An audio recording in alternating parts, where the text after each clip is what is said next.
The advice and opinions expressed by the host of Autism Live and her guests are meant solely as suggestion and should not be in any way construed as child-specific advice. The Center for Autism and Related Disorders advises working with a board-certified behavior analyst who has experience with autism before starting any intensive behavioral intervention. Any choices you make in determining your child's treatment are completely at your own discretion.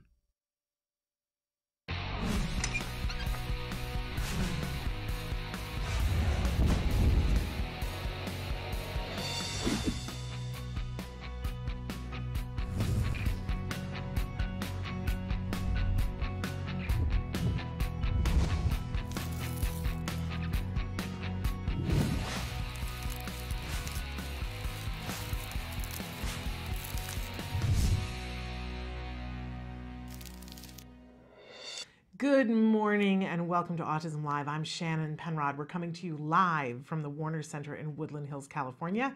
This is the home for Autism Live. It is also the home for the Center for Autism and Related Disorders. Thrilled to be here with you on this Thursday. Very apologetic about not being with you yesterday, but you know, I do want to say we're showing you some of the different ways you can connect with us here on the screen right now. We were at Denim and Diamonds and Stars on Sunday. There's been a lot going on here, and so it was a shorter week for us. But we're here live today, all live, the whole 2 hours, and we love it when you interact with us. And so we're showing you some of the different ways that you can interact with us. I do want to remind you that our homepage is autism-live.com. When you go there, there are a lot of things to do. But if you click on the triangle that's on the computer screen, you will be able to see either the live show, if we are live when you click on it, or you'll see the most recently recorded live show. Now, if you want to go back and see, you can get to the 100 most recent episodes from that site by clicking on the little memo tab that's in the upper left-hand corner. To the side of all that is something that we call the live feature. It's a series of white boxes. If you put your cursor in the box that says your question, then all you have to do is type and hit enter. That's it. There's no login, there's no username, there's no password. You don't have to be able to pick out how many pictures have a bridge in them. Oh my gosh, how much do I hate that little thing. You don't have to be able to figure out what the letters and the numbers are. We're not trying to prove that you're not a bot, right? We don't ask for your login or username, password. We don't ask for a credit card. It's all free and it's anonymous. And I do love that fact. I mean, you can write into us on our Facebook, you can write into us on your YouTube, but it will, your ID will show up and it'll show who asked the question. And if you want a little anonymity, you can do that over at autism-live.com. So there are a lot of things that I want to get to today, and we've got a big show planned for you. But you know, I always like to remind you at the start of the show that we have a lot of experts that are on the show, and I don't want you to think for a second that I think I'm one of them. I'm not. I am not an expert in autism. I'm not even an expert in being a parent to my child who happened to be diagnosed with autism at the age of 2.5, right? I humbly am a student and a cheerleader at this table. I want to help you get to the things that are important to you.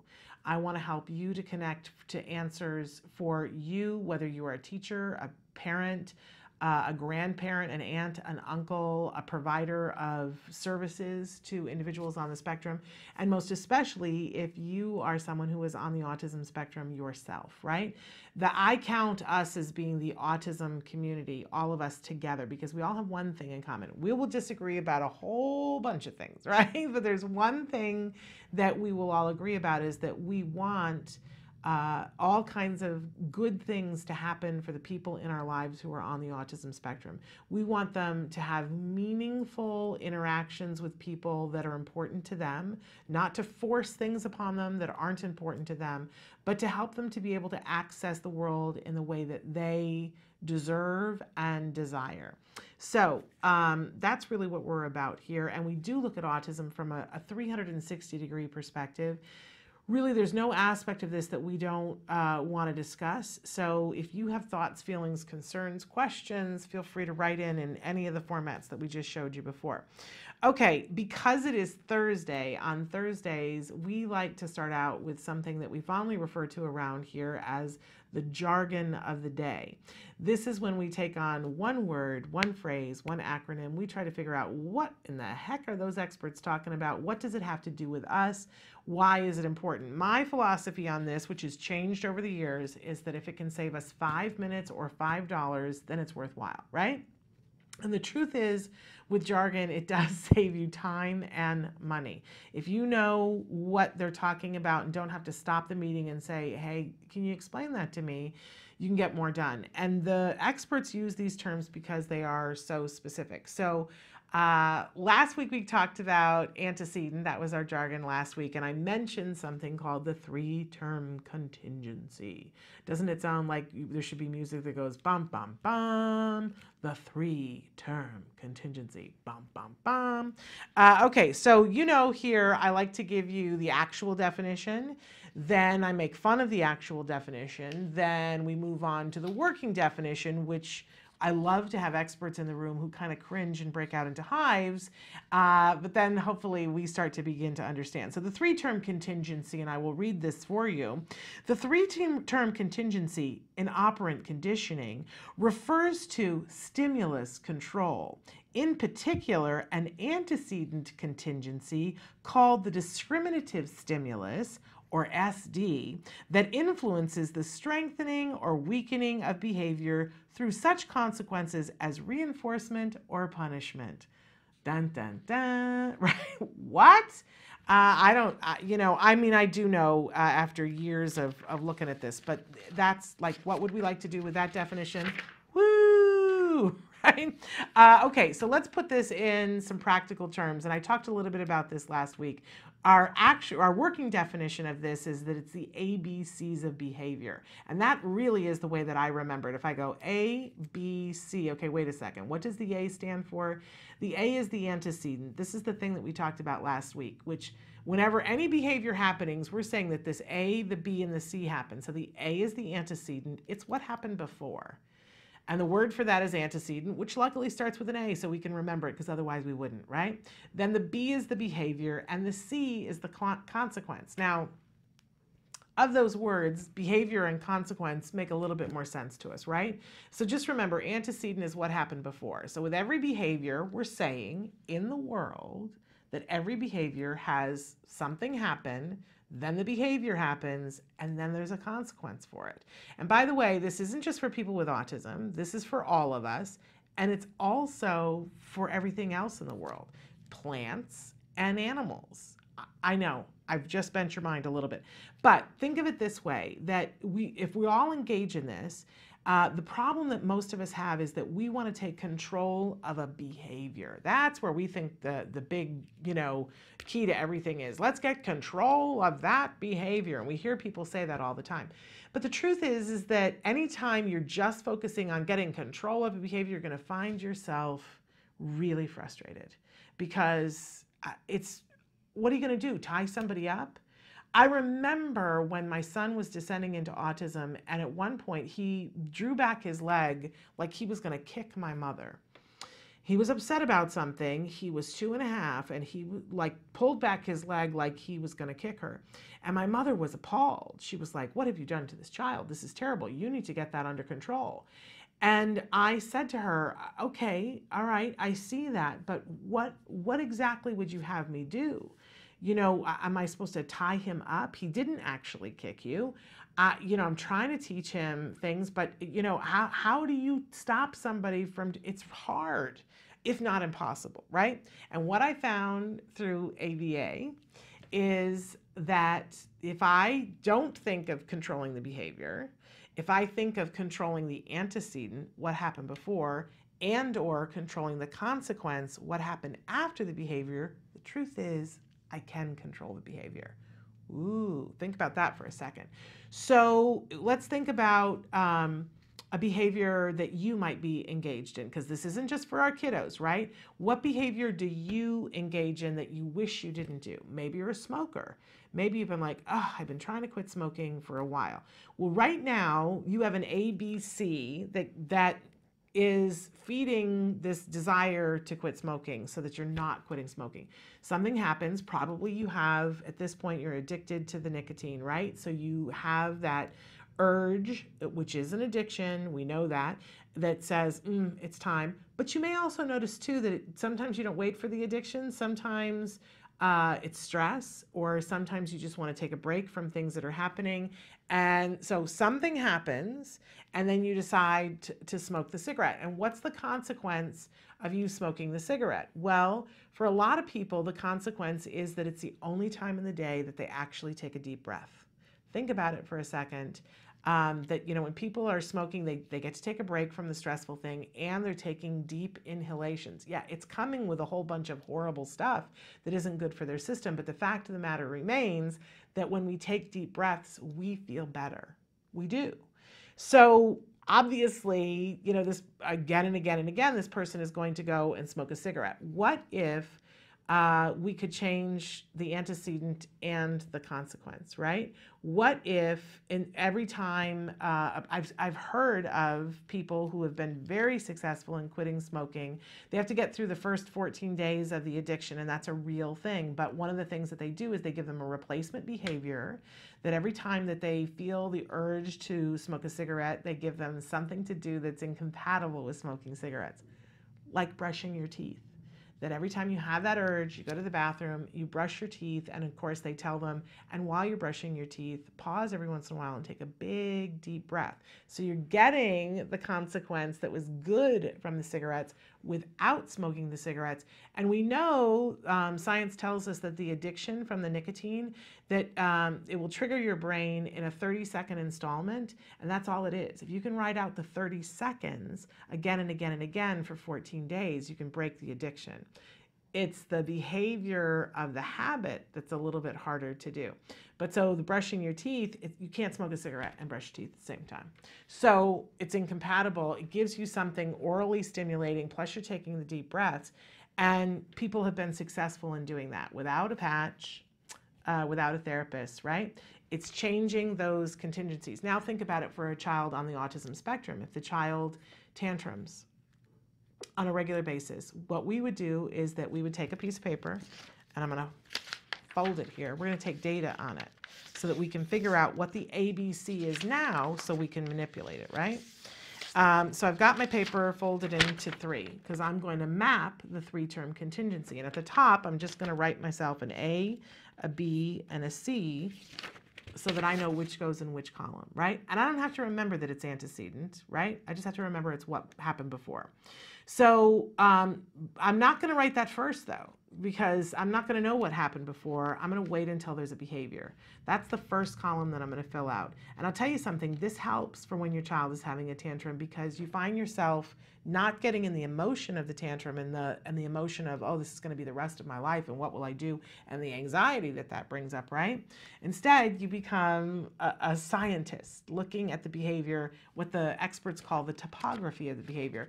And you might just have, I used to carry one of these around in my purse, and I would pull it out and make little notes. Sometimes I would watch the behavior and think about what I was going to write, because it wasn't convenient to be writing. It wasn't safe. I had to keep an eye on him.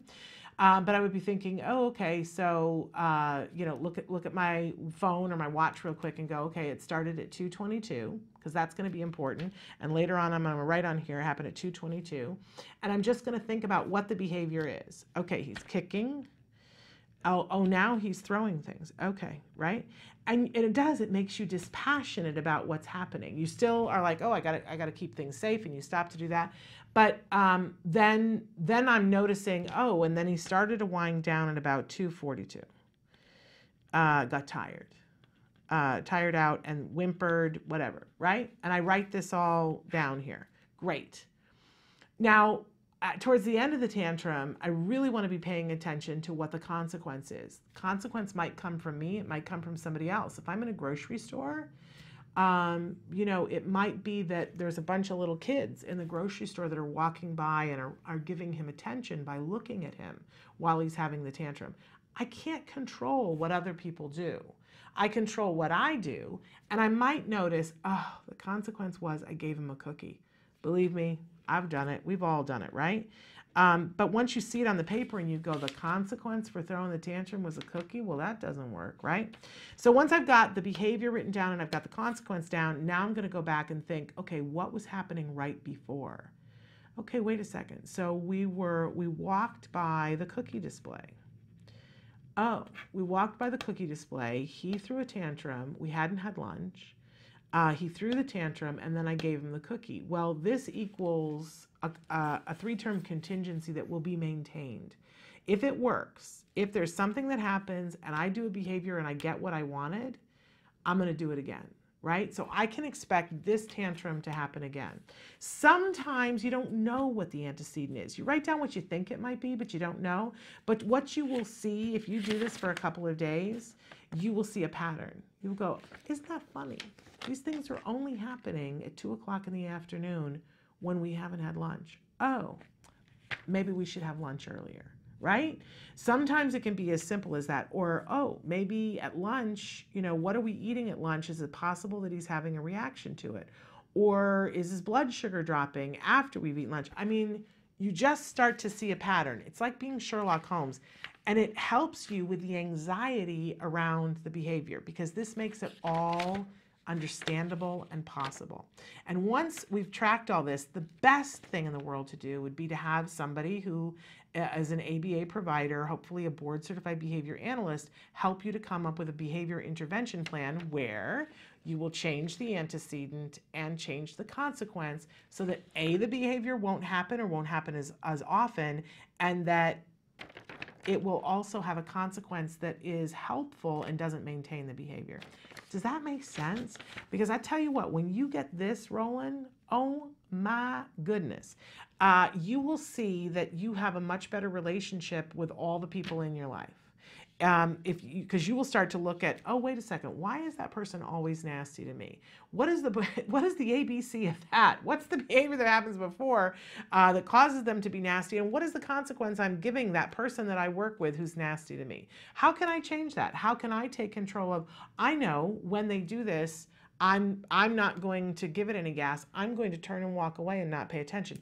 You'll start to see that things work. It's a fabulous thing. What can I tell you? That's the 3-term contingency. And we talk about that a lot. Okay, it is time for our question of the day. This is when we ask you a question. We hope that you'll answer it on our Facebook. You can do it on the live Facebook or just on our Facebook period. But I love this one. What do you dream of being able to do? What would you like to do?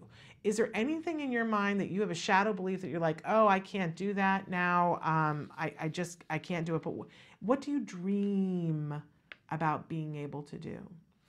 Because I'm here to tell you that almost all things are possible. Sometimes they have to be modified a little bit, but almost all things are possible if you are willing to work hard and put aside other things. And this is true with our kiddos with autism. This is true for us. What are you dreaming about being able to do? Because then we can come up with a plan for how do you do it. That's our question of the day. I got to be honest, that, something that had been poking me in the back for the long time was that there was this thing, and I didn't even know what it was exactly, but then at first I thought it was a TED Talk, and then I thought it was something else, and then it became a one-woman show, and I finally, like, it was so loud in my ear and poking me in the back saying you got to do it, that I had the opportunity and have been doing the show this year, and it has been such a good thing for me. It has been such a good thing for me to acknowledge something that I've been dreaming about doing and get it done. And part of the dream, I had like these 3 things that I wanted to accomplish in doing it. And I got that from Cameron Manheim years ago. She had talked about doing her one-woman show and that there were 3 things that she wanted to accomplish. I've always taught that to students of mine. I just got to meet Cameron Manheim recently. And if you are not watching Dancing with the Stars, you should be. Her son is on Dancing with the Stars right now and ripping it up. She told me on the night of the Ed Asner poker tournament that they were going to be announcing 2 days later that her son was going to be on the show, and she was so excited and so proud. And I had the opportunity to say to her, you really have affected my life, because, you had this plan, 3 things to do a one-woman show, and I just did this. And I have to say that there is something when we start to fulfill a dream, there is something that's about it that's really good for the soul. So what are you dreaming about doing? What are you dreaming about doing? And let's see if we can't get it done today. And then we always have a topic of the week. And our topic today, I love this, is do your actions match your values? Oh, that's a big one, right? If we say that the most important thing that we want to do is something and then we're not doing it, what's the holdup? What is the holdup? I think you're going to find that there's an A, a B, and a C. And if we change some of the variables, we can break through that holdup. And we can do that for ourselves. We can do that for our kiddos. We can do that for our students. We can do that for the people we work with. We can do that with our spouses, our significant others. But most importantly, we can do it for ourselves. So do your actions match your values? I find that frequently I get off course. We've talked before on the show about the fact that early on when my son was diagnosed with autism, my husband and I felt like our whole world was tipped at least on the side. And it seemed like everything got really difficult. And that we constantly felt like we were being pushed and pulled in different directions and we couldn't. I just needed it to be easier, and I needed a way of automating things so that everything wasn't so agonizingly painful. Every decision was agonizingly painful. And we created something that we called our manifesto, where we made a list of what we were focusing on, really what our values were going to be for the next little while. And we made the decision, and obviously, the manifesto changed over the years, but there was a period of time in which we found out about ABA. We saw a little boy who had made great strides with ABA, and we said, okay, we're putting on the manifesto that Jem getting therapy is the number one thing. And then we put number 2 was my husband being able to continue to work both at his day job, but also at his dream job. And I got to tell you, specifying that helped us so much, so that when poo hit the fan, and it did, my husband used to call it a poo storm, but he didn't use the word poo. He would, from time to time, he'd be like, oh no, we're in another storm. And it happens, right? It would happen all the time. And not necessarily having to do with autism either. When my landlord died, did not have to do with autism, but let me tell you, it affected everything that we had on the manifesto, right? And so every time we would be in we don't know what to do, and get that anxiety, we'd be like, wait a second, what's on the manifesto? The manifesto says number 1 is therapy. So we have to figure out a way to do therapy no matter what. Even we were looking at doing therapy in a hotel room when our landlord died, and there was such a mess. But it was like, okay, well, wait a second. If we have to go to a hotel room, we can still do therapy. We didn't have to do that, but we were looking at it in that way. And there was something that came up that my husband got a small film role, and it meant that he was going to be away for a few days, and it was going to be, really trying, and we weren't sure what to do. And we were like, oh, should he do it? Should he not? And we went, wait a second. Number 1 is that Jem gets therapy. Can Jem still do therapy if my husband goes for 3 days in the desert and makes a film? Why, yes, he can. It's a little bit more for me, but I can rearrange some things, and I can handle this for 3 days by myself. Because look at number 2. Number 2 is that my husband be able to work, and that he'd be able to work his day job with his dream job, right? And it made us be able to say yes, and for us to quiet that brain. So having, what you're knowing, what your values are, and having your actions meet them, boy, when that happens, it can be really exciting. And what I've learned here through our experts is that when you get stuck, it's because you have 2 values that are really important to you that are hard to do at the same time. And when we were able to look at that and go, wait a second, they can coexist, man, the stress and the anxiety about it went away. And he was able to go and feel good about it. And that's just one example of the million times that we would go through the manifesto, and the manifesto changed. I know I said that before, but I think it's really important to hear that if when we got to a point where something came up, and we said, we really want to do this, but it's not in the manifesto, then instead of saying, well, then we're not going to do it, we would talk about, should we change the manifesto? And we did. When it was time for me to go back to work, the manifesto changed. So but it was time for it to. And my work became more important on the list. You know, I strongly believe that knowing that I chose for my work to not be important was helpful to me, so that I wasn't in resentment and like, what am I, chopped liver? My work was making sure that my son got his therapy, and then, you know, for a good 3 years that was all that was on my plate. I'm telling you, if you know what you're working on and why it's important to you, everything gets a little bit easier. A little bit easier. Still hard, but you know. All right. So today we got a big show for you. Really exciting. In just a second, we're going to take a break and then we're going to come back, and Nate Lewis is going to be with us. He's a regional manager for CARD up in the Pacific Northwest. I got to spend a lot of time with Nate a couple of weeks ago with my son. He's amazing. If you are lucky enough to meet Nate and to work with Nate, I just, you know, want to give you a hug and go, look at you. You won the lottery. He's a great guy doing great work up in the Pacific Northwest. So we are having him in for our autism experts. We got a few questions for him that you guys have written in that we put aside for him. Then a little bit later on, we got Bonnie Yates, special education attorney. She's going to be with us answering more of your questions. Plus, she's got an update on some info that we had talked about a couple of weeks ago. Then in the second hour, we have got Robin Yates is back from Fullerton Cares, and she is bringing with her yet another comic who is going to be in the show that's happening, the Fullerton Cares comedy show that's coming up in just a little over a week now. And the headliner for that is Jay Moore. We had Jay in the studio with us last week. Wasn't he amazing? I just so enjoyed him. So today we have Keith Reza, who is going to be with us talking about his particular brand of comedy, which comes from a very interesting place that I think you will find very close to home, shall we say. But I'll let Keith tell you about that. We've got all of that plus your comments all coming up. Stick with us. Don't go anywhere. We'll be back after these messages. I got to see if I...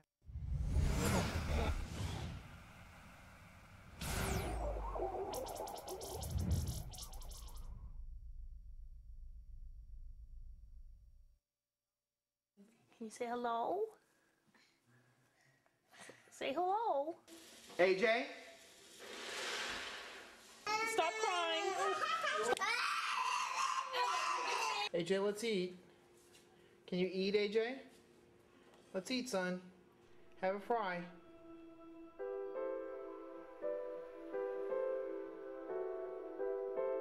My understanding of autism was very limited.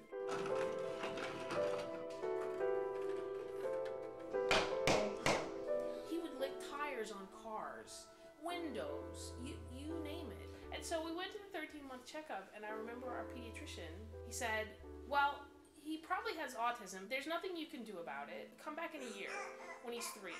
Our initial understanding of what the ABA program was basically all we picked up from this clinic in San Antonio. He didn't pick up any signs the entire 8 months that he was there. I think the difference came when we changed vendors. We were very impressed with the way that CARD actually gathered data to be able to quantify the progress that he was making. They have a curriculum that they follow that's tailored to each child. They were identifying AJ's strengths and weaknesses. We were finally starting to see real progress. Good, AJ. Here's eggs. The first thing CARD did for us was, I remember the first time AJ said, Mommy, I want you. And that was the most wonderful thing ever. There's hope. Yeah, That's when I knew that there was hope. I never thought that AJ would be able to say that. It was like a gift from God. It was so fantastic.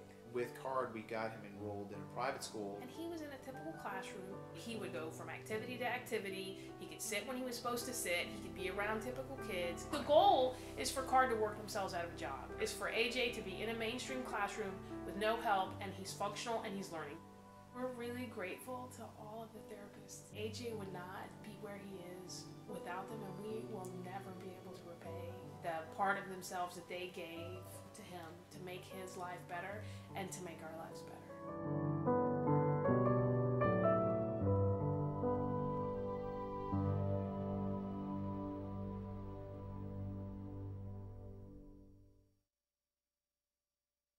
Do you provide care services to someone with autism? Recently, more and more children are being diagnosed with the condition and getting the support they need as awareness grows. But what happens to these children as they grow up? It's estimated that over 500,000 youth with autism will turn 18 in the next decade, and they'll be faced with a very difficult reality. As children with autism grow up, their services start to disappear or become very difficult to access. Things like medical care, mental health counseling, vocational training, and more. All services that are still desperately needed. The loss of support that youth with autism face as they grow up is so severe that it's referred to in the autism community as falling off a cliff. Adults with autism need the same level of support they had as children to avoid falling off the services cliff. Introducing Skills Living, the web-based software designed specifically to help transitioning youth and adults with autism so they can avoid the cliff and instead fly to success. With Skills Living, help your learner with autism develop the skills they need in all the critical areas of adult life, including self-control, planning, and problem-solving, effective communication, performing life skill tasks for independent living, acquiring and maintaining employment or other meaningful activities, developing and maintaining social skills and relationships, accessing transportation and public services, and being safe. Skills Living includes a comprehensive assessment, a data collection mobile app, behavior intervention plan builder, and automatic progress reporting. It also provides a complete curriculum addressing 16 key areas spanning the entire range of functioning adulthood. Skills Living is easy to use and can be implemented by schools, parents, and autism service providers. Call or click today for your free demo and see how Skills Living can help your learner with autism avoid the cliff and instead reach their fullest potential. Skills Living. Wish, learn, become. Welcome back to Autism Live. I was saying before that when we came back, we would have Nate Lewis. He is joining us via the phone. And for those of you who don't know Nate, he is a regional manager for the Center for Autism and Related Disorders. His particular area is the Pacific Northwest. And I was just saying to him during the break, I always think of him as somebody who has a cape. Because I think of him as a superhero. I know Edna Moles says no capes, but for Nate we'll allow capes because he's a particular, he's one of the good guys, let's say that. So Nate is joining us from one of the Pacific Northwest offices. Where are you coming to us from, Nate? Today I am in our Wilsonville, Oregon office. Fabulous. And you're seeing a picture of Nate up on the screen because we just have him on the phone. And Nate, I was saying to them earlier, I got to spend a lot of time with you about a little over a month and a half ago. I brought my son and we came up, we did some talks and some performances up in the Pacific Northwest. But man, Nate, there's nobody working harder than Nate. I got to say that. And every single parent that I met, Nate, said that you had made a difference for them and for their family. I'm going to get emotional. But I just want to congratulate you on the good work that you're doing and the difference that you're making in a bunch of people's lives. Thank you. I just think it's so critical that Well, these families have what they need. Well, and that's evident in everything that you do. And you guys know, autism parent to autism parent, you can tell how somebody is when you see them with your kid. And Nate was amazing with my kid, and it was the soul of patience. And there were, we were, running around like chickens with our heads cut off, driving from office to office and asking for ridiculous things. Because, so if you're on the road and then you're going to do a talk and then you're going to do a show, sometimes you need ridiculous things like, masking tape and things. We were constantly asking for things, and Nate was like a magician making things happen. So I've asked Nate to come as one of our autism experts this morning and answer a few questions that you guys have sent in. So Nate, I'm going to throw you the first one. The question is, Card is asking that I take my child out of school to come to clinics, but I really don't want my child to miss school. They are behind at school. Taking them out every 2 weeks for a half day isn't going to help. Why is Card pushing for this? And we get this a lot, whether it's Card or another ABA provider, that parents don't want to take their kids out of school. So what would you say to this parent, Nate? I completely understand that concern. In my experience, one of the pieces that every parent wants really is to see their child do well. And when you see them falling behind, the impulse is we need to focus, we need to get that laser out and make sure that we just that intensity so that so that they can be successful, so they can catch up. But this is a situation that's a little bit like the story of the two woodcutters, right? The two woodcutters decide what we're going to do is we're going to have a competition. We're going to see who can fell the most trees in one day. And so the one woodcutter goes to work and he's chopping and chopping and chopping. And every time he looks over at the other woodcutter has a bigger pile of cut trees and he's sitting down, just like hanging out. And so the one woodcutter keeps going and going and going. And at the end of the day, he finds out that he's lost. But every time he's looked over at the other woodcutter, he's just been sitting there with that huge pile of trees. And so he says to the other woodcutter, "What's going on here?" The other woodcutter says, "Well, what I did was every hour I'd sit down and I'd sharpen my axe." And that's kind of what a clinic is. It's a time when we need to go slow for a few hours. We need to put other things on hold because that's what sharpens our axe. That's what lets us have the most effective therapy. If we don't have those clinics, we're cutting with a dull axe. I have never heard anybody talk about it in that way, Nate, and I just got chills because it's such a perfect example of why we need to stop and do the clinics. And I can attest to the fact that I, as a parent, I had to take my child out of school and it was hard. And the school makes you feel guilty for it. The school makes you feel like you're doing something that's wrong or improper. But I saw the difference that it made, and that every time that we went to clinic, we honed in on what we were doing. We made sure that we were on course. And that made all the difference. That's the reason why my son is in a completely included high school experience where he's at a college prep high school. So I love how you explained that. This is why Nate is so good, you guys. I wasn't kidding when I said he's fabulous. All right, well, I think that says it all, Nate. Should we move on to the next question? I want to say one other thing about clinics, because this is such a common concern, and it's bigger than just taking them out of school, I think. A lot of parents, they have to take time from work. They have to organize care for their other children, whatever it is. And so we definitely recognize that the clinics represent a significant investment of effort on the part of families. But it is a time when you have a chance to see how your kiddo's doing, see the data. It's a chance to make sure that you know who the team is that's working with your kiddo. I think that you have a right to do that.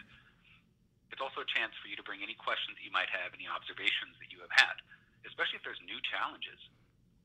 If your child is falling behind in school, sometimes those are things that, as we work through whatever it is that's holding them back, new challenges arise, but we may not get to see them in the clinic. So it's also a really important time for you to be able to share what your experience is, what you have heard from teachers, from doctors, from anybody else who has a vested interest in your child's well-being, and make sure that the whole team is on the same page. And many parents are very good about this stuff. I mean, they'll send an email right away or call the supervisor or whatever it is. But a clinic is a great time to be dedicated to make sure that we are being productive there. I couldn't agree more. And we know how important communication is and how important it is for the right hand to be talking to the left hand.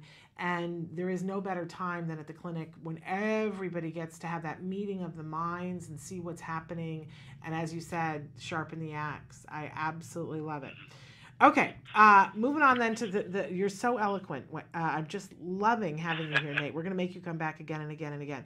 Okay, so next question was, how many hours should a 3-year-old who is nonverbal get? Our ABA person is saying 10 hours is enough.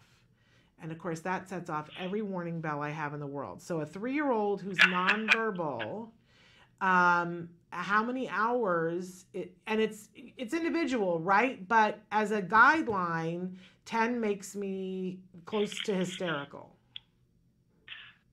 I would agree with you. You're exactly right. It is individual. The number of hours that we need to provide for a child depends on what his or her own needs are. But there are these general rules, these things that we have found either through research or um, or no. What we found through the research, through the data, is that at that age, at 3 years old, particularly when you have a child who is nonverbal, we're probably looking at more like 40 hours a week. Sometimes we might even be looking at more.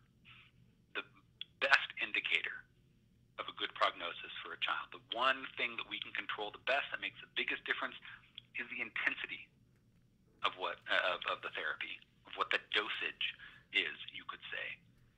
And 40 hours a week, it is an intense program for sure. And I think many parents are concerned about that because they're thinking, he's 3, why is he working a full-time job? But that's not really what it is. It's more like he has a medical need. Why would we not want to give them the correct dosage to treat that? Yeah. We have had an interesting dynamic here in the Northwest where for a long time there were a lot of recommendations for 4 hours a week or 6 hours a week or this kind of thing. I know that you've had Vince Redmond on as a regular guest, and he's talked about this a few times, at least with those of us here in the Northwest. And when CARD came in and was saying, no, what the research shows is that we need to be looking at 30 hours, 40 hours, whatever it is, a lot of families were shocked by this. But I think that the results speak for themselves. Yeah. I think that what we found is that 40 hours a week, when a kiddo is 3, especially if they're nonverbal, especially if they lack that most vital skill set, we need to be getting down. We need to be pushing hard to get them caught up. Absolutely. It makes me mad for parents when they find out that people they trusted were telling them that 4 hours a week was reasonable. There is no study that showed, zero studies that show that that's effective. In fact, there is a study that showed kids who were getting 10 hours a week and kids who were getting 25 to 40 hours a week, and it showed that the 10 hours was not effective. 10 hours was not enough to make a difference. We all understand intensity. It's the difference of if you go to the gym once a week or if you go to the gym every day for 6 hours. How different you will look in 6 weeks will be vastly, vastly different. And when we have a kiddo who is nonverbal, as you were saying, Nate, we want to give them their best opportunity. And so we look at the science, and it says that kiddo should be more in the window of at least 30 to 40 hours. And we've had Dr. Granpeesheh on the show before who says, that's how much you're going to get funding for, but that every waking hour needs to be an educational opportunity for that child so that they have the best chance of making the most progress. So it makes me mad, though, when I hear that people who know better, who have access to studies, are saying to parents who wouldn't know 4 hours. Because to me, that is just a funding thing. That is trying to give your child watered down. I mean, if somebody handed you a prescription for penicillin and you know that you got to take 1 pill every day for 10 days and they said, no, just take it for 2 days, you would know that they were trying to cheat you out of what we know to be effective. And so to me, that's personal. If somebody is telling you that 10 hours is enough, I wouldn't trust that person. Just me. Okay, Nate, let's move on to the last question, which I can't wait to hear your answer for this. What's the difference between center-based and home-based therapy? Is one better than the other? This is a question that I think really has 2 halves to the answer. The first half of the answer is yes, one is better than the other. The second answer is no, neither is better than the other. Let's talk about why one is better than the other. Home-based therapy is better than center-based therapy when you have targets, when you have goals that need to be worked on in the home, or maybe a little bit more generally, when there are community-based targets. Things like being able to navigate purchasing, going out, buying fast food or stuff at the mall. That's a skill that we need to learn in order to be functional adults. So when you have a child who is 13, 14, 15, where they're coming up to the point where they are going to be adults very soon, we need to be looking at getting them out into the community. And sometimes we can do that based on the clinic, and sometimes we need to be looking at more in the home environment, in their home neighborhood, to help them do that, which means that session will probably also happen at home. If you have sibling interaction, work on, then clearly that should be in the home preferentially. Where clinic-based tends to be, where clinic-based is better than home-based, we have found, again, looking at our research, looking at our data, children who are receiving therapy in the clinic learn about twice as fast. What that means is that every hour of therapy delivered in the clinic, they master about twice as many exemplars, twice as many skills as they do in a non-clinical setting. The other part that can be very productive about the clinic, and a part of what seems to drive that greater learning outcome, is that we can control the environment in our clinic better. It's often easier to contrive situations where a child has to use a certain skill to get access to something, and in particular, where they come into contact with strangers, where they come into contact with people that they don't know really well. Having mom or dad or brother or sister working with them is enormous. They need to know how to do that, but they also need to know how to deal with people that they don't know well, which might mean if a new therapist joins the team, there's a new face for them to practice on. Each venue for therapy has its own strengths.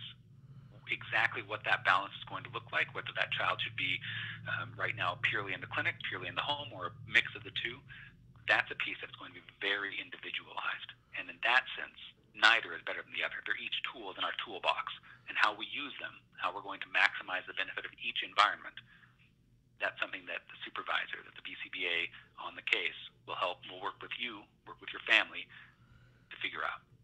And I just want to throw in there, Nate, and then we're out of time. We've kept you longer than we were supposed to. But I just want to throw in there too that for many years it was all home based. That was the only kind of therapy that you could get. And if you were smart, you took your kid out into the community with your therapist and did that. And now we're seeing a big shift that a lot of providers are going to center-based. And we hear from some parents who are like, oh, I don't want to do center-based because they want to stay at home. I just want to give credence to what you said, that there are some things that need to be worked on at home. There are. But there are so many things for a language learner that can and should be worked at the center-based. And a study that CAR did showed that kids, and I know as a parent this is devastating to hear, but kids will learn 80 to 85% more at the center. So for anybody who's waffling and going, oh, I only want to do home-based, I just want to say to you, you're missing out. I mean, I look at it that my son did 5 years of intensive ABA, and if we had the option of center-based, by the statistics, we could have accomplished what we accomplished in 5 years in 3 years. Do you know what I would do? What I wouldn't do to have those 2 years and have had him at the point that he was 2 years later, 2 years earlier? Oh my goodness. So I just want to put it out there to families. Don't because of a fear and because of a loss of control, and it does feel like a loss of control. We'll do a whole show about that another time, but don't cut your child off from that good progress that happens at the center. That's my 2 cents. Anything you want to add, Nate? No, I think that pretty much covers it. The whole point here is let's make these children as healthy as they can be. Let's help them be as successful as they can be. Amen to that. Anything that we can do, we should be talking about, we should be looking at, working as a team to make that happen. Absolutely. Nate, you're amazing. For any of you that are watching that are in the Pacific Northwest, if you become a CARD client, you will at some point meet the amazing Nate. And the team of people that he works with. Please give everybody up there my love and hugs from me. And thank you so much for being with us, Nate. Thank you for having me on your show, Shannon. All right, take care. We're gonna take bye-bye. We're gonna take a break, and then we're gonna come back with Bonnie Yates. I just want to say many of you have written in questions. I'm gonna try to get to them. But Susie, who wrote in on I think on Facebook and said that you just started with CARD and that it's been a rough week, email me separately because let's talk. I want to help you to figure out how we can make it, because first we can be bumpy. But I'm glad you're there. You're at the right place. But I'm here for you. s.penrod@autism-live.com. All right. We're taking a break. We're coming to Bonnie, but we're a little bit late, so stick with us through these messages.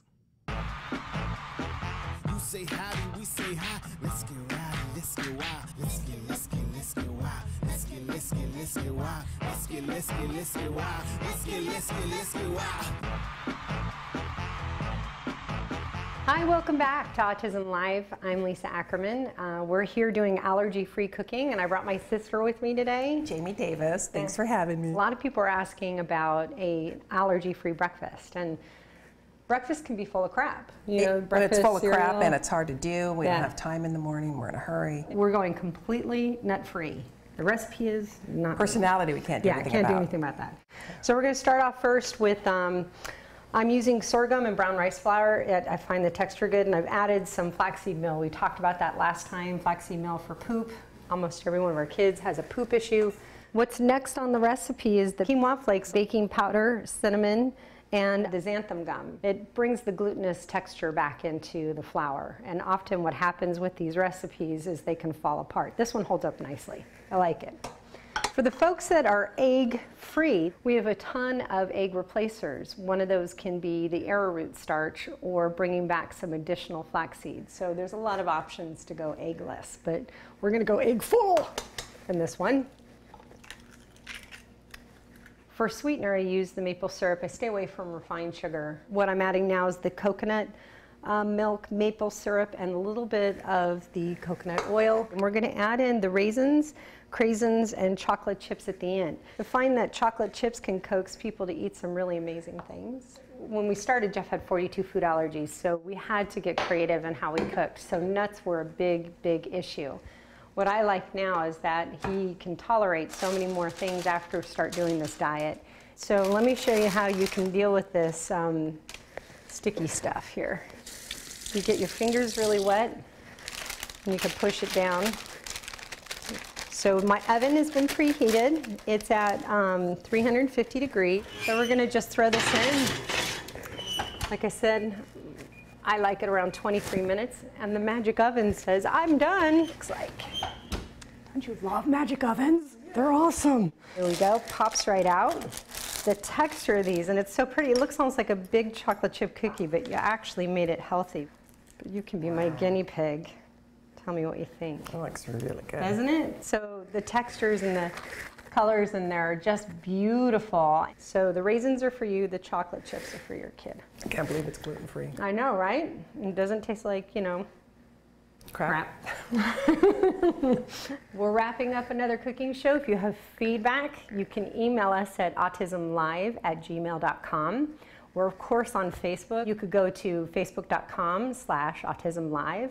And, of course, Talkin' Now has thousands of recipes. Join me there, and we can cook some more later on. So thanks for joining us. You say howdy, we say hi. Let's get rowdy, let's get wild. Let's get wild.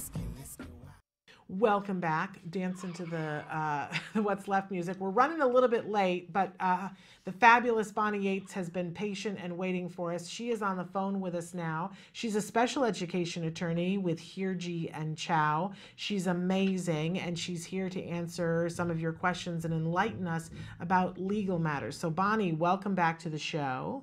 Thank you, Shannon. Good morning. Good morning. Would we like to start with talking a little bit about Hirji and Chow and what people need to know about them? Okay. A very little bit, because I want to get to all the material that we have. So, because Hirji and Chow is really committed to the idea of public education in a number of different ways, they give me time every Thursday to do this little show that, not little, big, really, that Shannon has been midwifing over all these years. And so I'm really always just tickled that we get to do this, and so happy that we get to talk to people, outside of LA County and in other states and so on. We're a Southern California-based law firm. We do disability discrimination and special education matters. We can be reached at 310-391-0330, and generally, if you contact us, whether it's via the website or by phone, we can give you a more personalized free consultation, which is a good idea because I'm only answering questions under California state law or federal law. And if you have a problem and you think you need to talk to a lawyer, that probably means it's time and you should do that. So anyway, I guess the other thing about that is COPA.net, COPAA.net. Council of Parent Attorneys and Advocates is another way to find a lawyer if you need a lawyer and you're outside of Southern California. So there are resources even if you cannot pay, because IDEA contains a fee shifting statute. So that's a lot more than I meant to say, but that's kind of what we're doing. And I also want to say that the website for Hirji and Chow is lawyerforchildren.com, I believe. Or is it .org? We'll find out. No, I think it's .com. And the other thing is, and I haven't mentioned this on the show before, we are affiliated with a storefront law clinic in Compton called Community Lawyers, Inc. Ooh. And there's a monthly clinic there, and so parents can pay $35 and have like a full consultation with an attorney from Hirji and Chow. Wow. So that's something else we do. How would we find out more about that, Bonnie? I'll provide it to you, Shannon. Okay, fabulous, wonderful. Yeah, and then you have a it's disclaimer. Cool. It's a storefront law firm for that community, and that's a community that doesn't have a lot of access to justice, let's just say. And so the people at CLE are doing landlord-tenant stuff. They're kind of trying to be a one-stop shop for families that just wouldn't have access to an attorney otherwise. Wow. So, but it's not, it's not shuck and jive at all. I mean, you go in, there's a conference room, you have a meeting with a lawyer, they give you a bunch of advice, and then you decide what you want to do with that information. I love it. I love it. And then you also have a disclaimer about the things when you answer questions. Well, you already sort of addressed it. You did. That they're general answers, and if you have a specific problem, like some of the problems I'm going to be talking about later today, it's better that you consult a lawyer. It's easy to make mistakes, and a lot of the time, like if you don't make those mistakes on the front end, things come out a lot better on the back end. And once something is already messed up, it takes a lot more energy to unfoul it up, if you know what I mean. Absolutely. So, absolutely. Anyway. Okay. So let's jump in. Read the questions for a while, and then I'll read some. And okay. So I think this is where we left off. Can the school tell me they don't have to give my daughter speech if I can't do it on their schedule? My daughter is 4 and getting card services in LA. School is telling me that they give her speech on Thursday at 2 p.m. in the afternoon. She has therapy then and will lose a lot of therapy if I have to take her out, drive her over, and bring her back. I have said I can bring her any morning before school or during school before 10 a.m. They're telling me I either have to take it or sign a paper saying I refused it.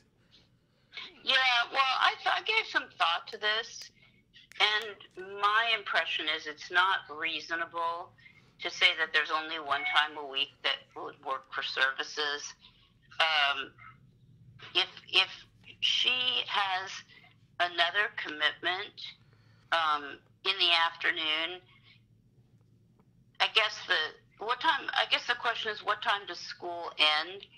And so I don't want the parents to run into a different problem, which is like they're taking her out early for card services without IEP team permission, and I don't want that to turn into a huge problem for them.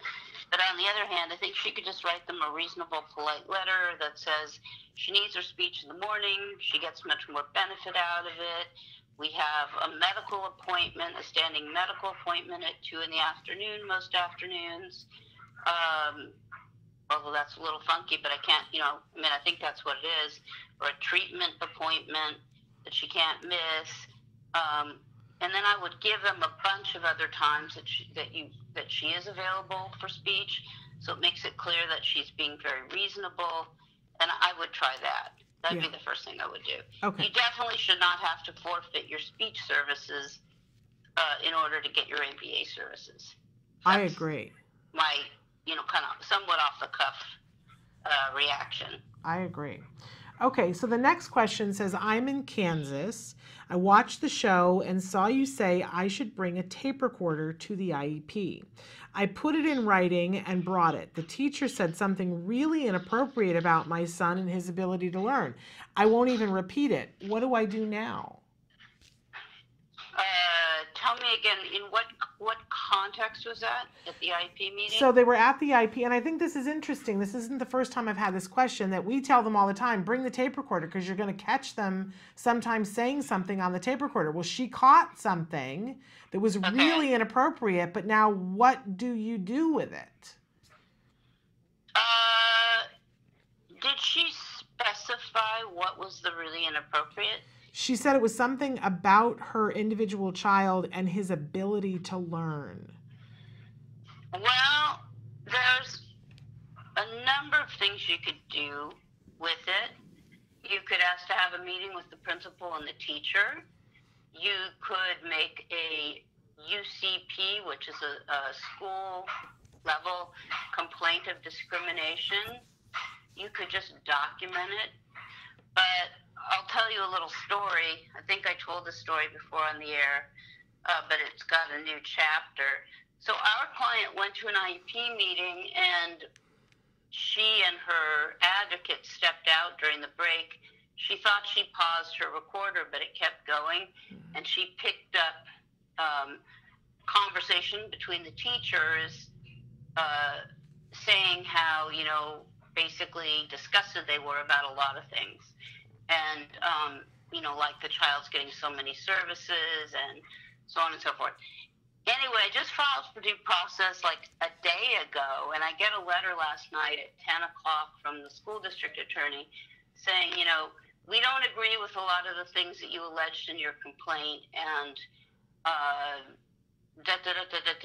but we'd really rather prefer to resolve this matter, which to me seems very interesting for a variety of reasons. And it only makes sense if it's because the school people have told the attorney that they screwed up at the IEP, because the kid is out of school and the IEP offered the kid a fair amount of services, even though they had this impermissible discussion with the recorder running where they said, we can't, let her have her one-to-one in her other services. I think like her one-to-one can't go to OT with her because we never allow that.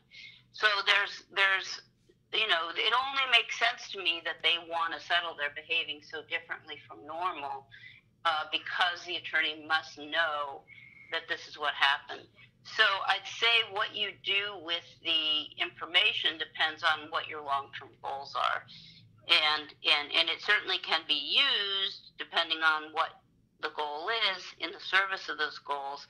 Because I think, I guess my other caveat is sometimes parents think things sound worse than I think they sound, so I always have to listen to it myself. But assuming your characterization is correct, then I think there's a variety of useful things you can do with it. Absolutely. And I'll just say that I was in an IEP meeting 2 separate times with the same person, who the first time I asked her a question about the program that she was offering for my child, and I said, well, do you have data on the success rate? Because first I asked her what the mission of the program was. She was trying to have my child be put in special education, my child who had never been in special education.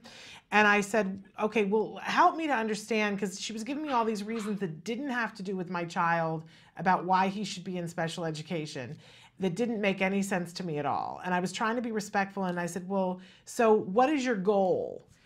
Is your goal to put him back in gen ed? And I said, what's the mission here? And she didn't know. And then she said, well, of course, our mission is to take these kids and put them back into gen ed if they can.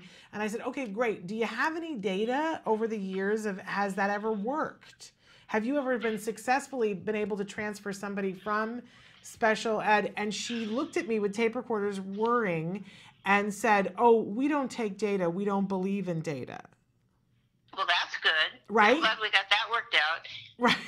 And I went, okay, we're done here. Let's pack up our dolls and dishes. And what I did with that was that I called her boss and said, I'm not talking to her anymore. I'm talking to you, because she's saying things that you don't want her to say in the tape recorder. Listen. And I told her exactly which time code. I said, listen to what she says when I asked her this, and then let's just you and I meet from now on. But then they had me meet with her again And I didn't even bring it up. And she offered it on her own and said, well, you know, because we don't take data. We don't believe in data. We never take data. We're not keeping track of whether what we're doing works. On the What district was this, Shannon? I'm not going to say that, right? Because, you know, I can't open that can of worms. But, you know. Well, I'm not sure that you can't. I mean, it's not confidential. Well, rather than have them, I'm done with them. I only bring that up because I have a privacy issue to raise with the audience. But anyway, I mean, it's your. I'm not trying to. No. But I will respectfully decline to answer only because I'm done with them and I want to be done with them. But in any case, you're in a better place. I'm in a better place. But what I was able to do with that information is keep going back to that person's boss and saying, I'm not dealing with this person. This person said this. And, you know, and if, you know, I have that recorded twice, and if you want more people to know that that's what's happening, and then suddenly I got a different meeting and I got a different offer of tape. Yeah. They always make it seem as if there's no way in hell that certain things could happen. Right. And then when you have one of these, you know, impermissible statements made and it's recorded, all of a sudden it's like everybody's singing a different tune. Yeah. So... But when you've got something like that, you've said this to me before, it's like gold. It's like your ticket to negotiate. And everything, you know, it is. Once you decide what you want. It's like you step out your front door and somebody hands you like a prepaid, what are those little, like a prepaid credit card that you get at the market for like $25,000 in compensatory educational services. There you go. Like, what a nice start charging things on your card now. Right. Okay. So I think we're on to the next cue. Okay, so the next question is, the school has given my child an aide who is clearly not trained. He's 19. For all I know, he just walked in off the street with no training. Don't I have a right to ask if he's had training? Do I have the right to ask for someone else? Is there a credential for these aides? What words do I use? I want someone who is more than just a glorified babysitter. The last aide was great, but she left to become an ABA therapist. Which is a good thing. Yeah. But anyway, okay, so this comes up a lot, right? Because, I mean, if you go back to the very beginning, let's just call the very beginning, for the heck of it, the LOVA study, which was the study that made it known to the world that intensive ABA for children with autism was a very effective means of remediating autism. So, you know, the public schools in the 90s started getting hit with requests for private or non-public ABA programs to be in place in the school for kids with autism. And so it didn't take very long for the school districts to start quote, training, unquote, their people. And the fight for many, many years was directed toward, you know, either not having to give a one-to-one support person at all, or if you did have to give them, give a district person, because the differential in cost was really high. I mean, I don't know that I have current numbers, and unfortunately, from my perspective, the amounts paid for non-public agency services, they haven't really gone up in about 15 years. But the way the mechanism works when you have an ABA provider that comes in from the outside is your school district is contracting with an entity that has in place a lot of resources to train people, and they set minimum standards or levels of training so that when they deploy those people, if they're new, you know, they're in a good position to start working with the kid. The public schools were never set up to be, you know, an autism education and training facility. They have many, many things that they do. And there's nothing in state law that requires their people to have minimum standards as far as training. So they probably have a written policy or a written job description for what their aid support is supposed to look like. And you can probably get it by making a public records request or just asking for it at the IEP team. But that said, they will not like it when you want to ask about the qualifications of the ABA provider, at the IEP meeting. But and they will probably try to get you off the topic by telling you that they'll send you, like there's two versions of this. One version is they just shut you down. Another version is they say, well, we don't want to talk about this. Use IEP team time to talk about this. We're going to send you some information outside of the meeting about minimum training requirements. Well, the problem with that is it's a denial of parental participation. If you think about it, if your kid has a half-time or a full-time one-on-one at school, they're going to spend a lot more time with your kid than anybody else. And so the idea that you can't ask questions about the service or the qualifications of the person who provides the service is a denial of parental participation at the IEP meeting. So for that reason, you actually have a right to inquire, and you should inquire at the IEP meeting because that's the perfect time to discuss it. But I'm not surprised that they're trying to shut you down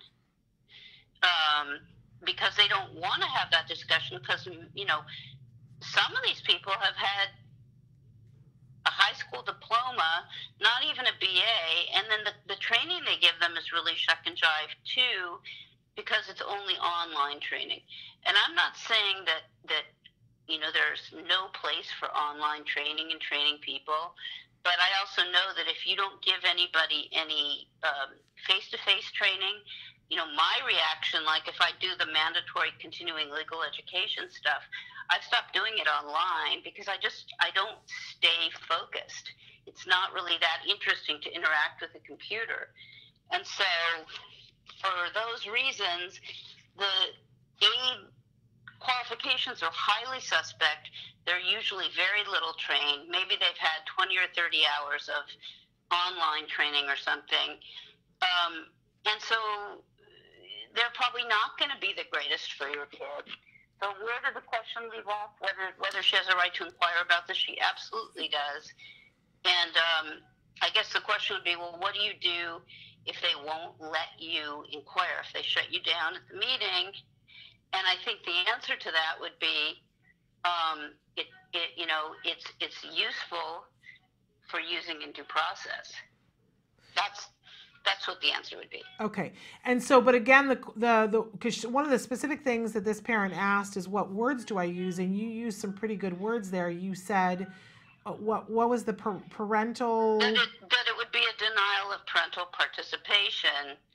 Because you are a member of the IEP team, and if everybody else on the IEP team gets to know what that person's training is, but you don't, that is a denial. Well, it's not that they know and you don't, because they might not know. It's that it's a service, it's an important service, and in order for you to evaluate whether or not the district is offering FAPE when they put you in the classroom with this person, you have to be able to ask questions about their qualifications. Okay. So it's a dead bang winner issue for parents, and districts know that, and that's why they try to shut it down. All right. Now, I came to you late, Bonnie, so we should be ending now, but I came to you late, so I've got 6 more minutes for you. What would you like to talk about? Do you want to keep doing questions, or do you because I know you had stuff you wanted to talk about. Yeah, I want to make sure that we finish the questions. Okay. I don't have the other questions, do you? Actually, think that the other questions were the questions we just did. Let me just check and see if there's, since I don't want to take any time doing that, let's talk about something else. Okay. Let's talk about just 2 things I wanted to tell people about very quickly. It's assessment plan time because school is back in session. If you want your kid assessed, the best way to develop an assessment plan is at an IEP meeting.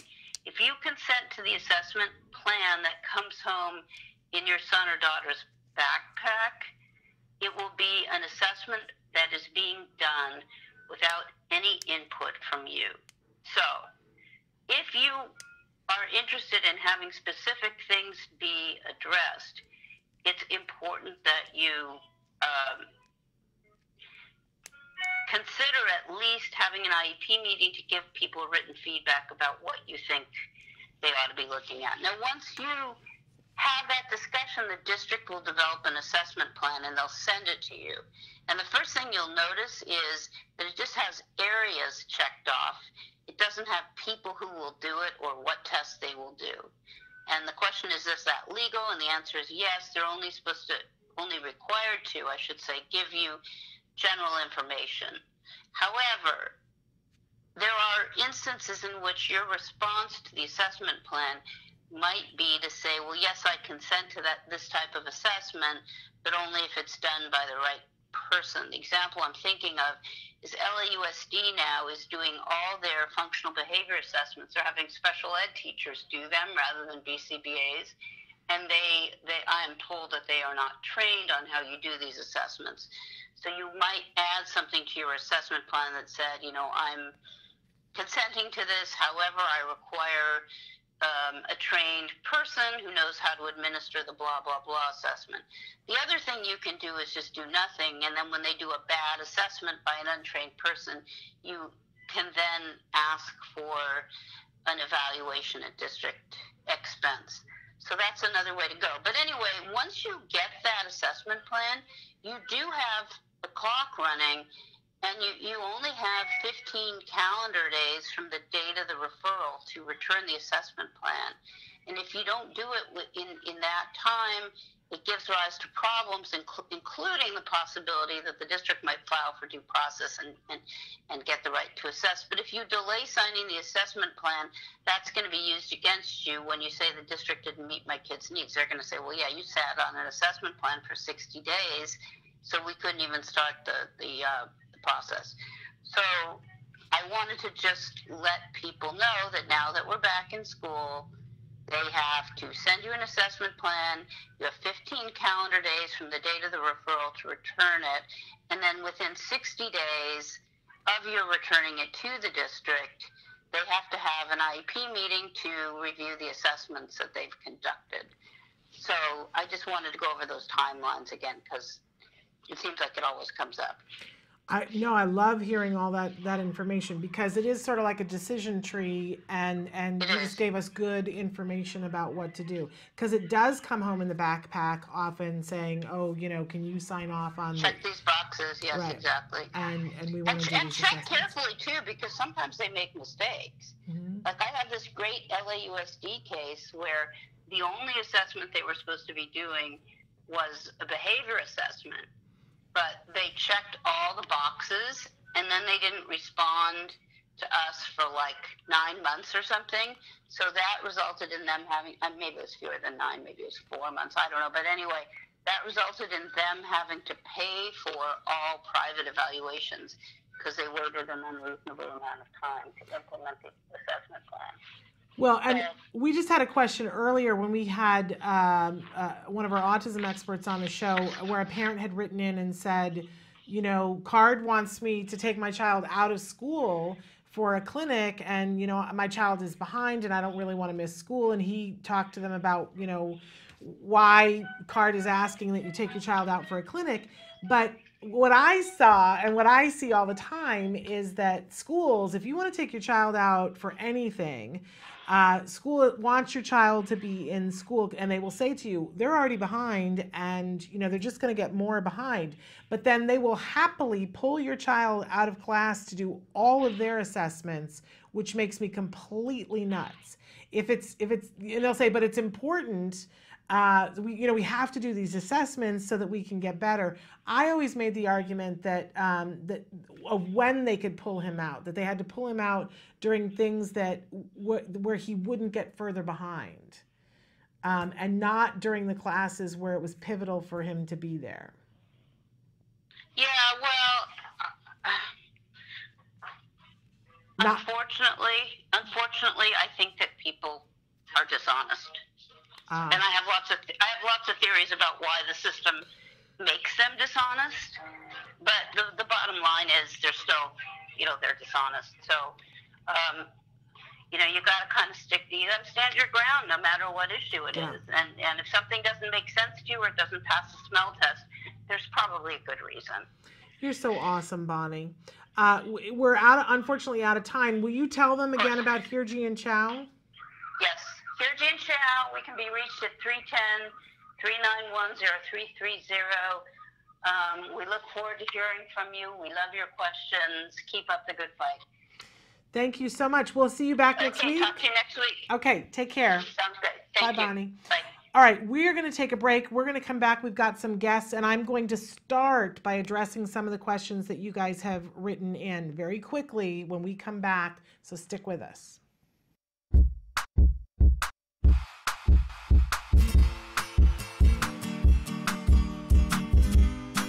Hi guys, welcome back to Smarty. This month we're going to be creating a popsicle puzzle. As we do this fun activity, you'll notice these icons will pop up. These icons tell you important information about the skills we're using to create the craft and where you can find them on the Skills program.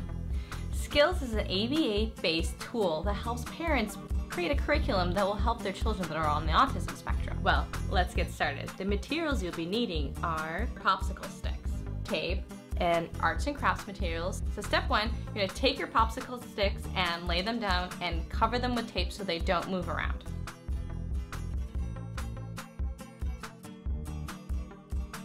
Now that my popsicle sticks have been secured with tape, here comes the fun part. You're going to take your arts and crafts materials, they can be paint, markers, whatever you have, and then you're going to decorate this with a beautiful picture.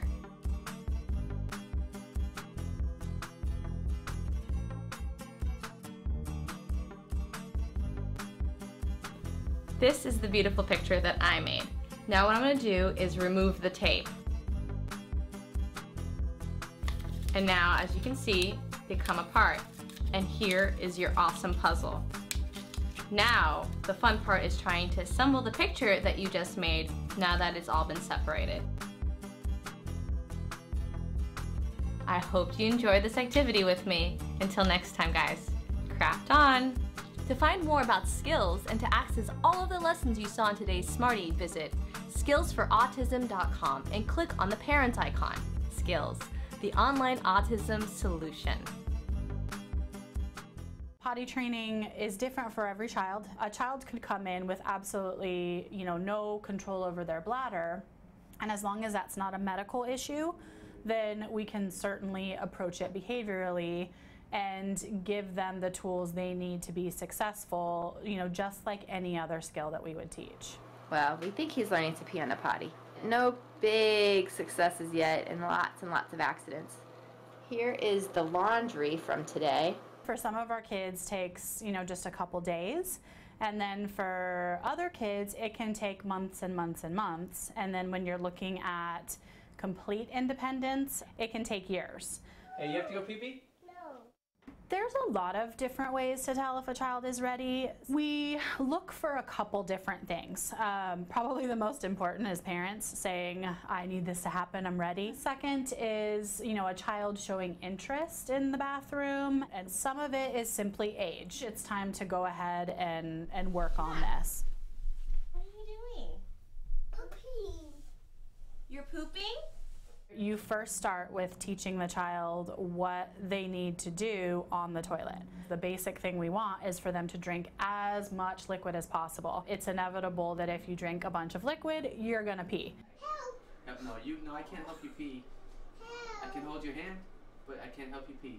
Ultimately, what we want is that, the child, as soon as they're put on the toilet, they urinate. So that's step one.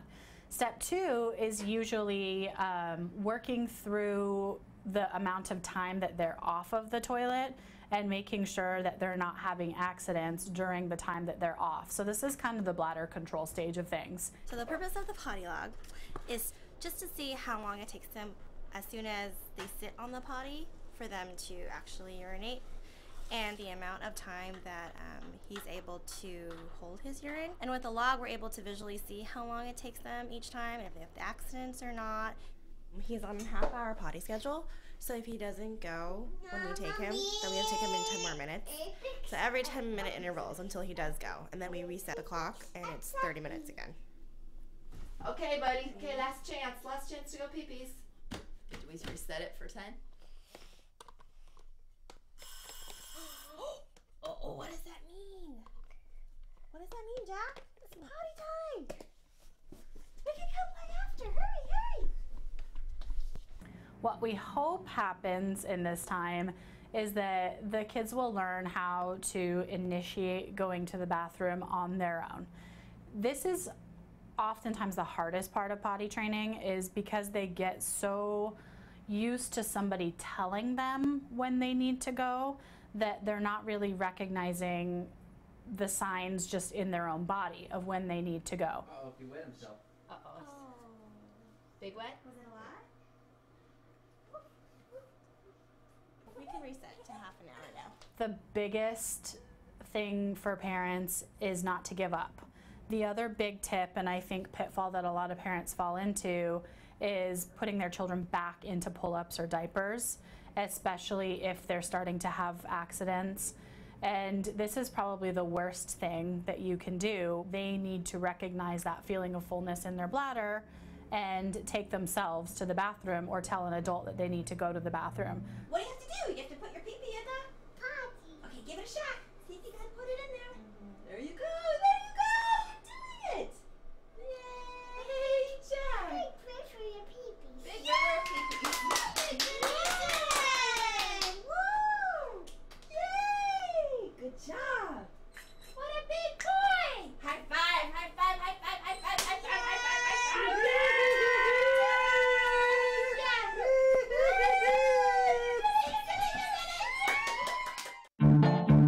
Hi, Lisa Ackerman back with Talk of Facts. Questions?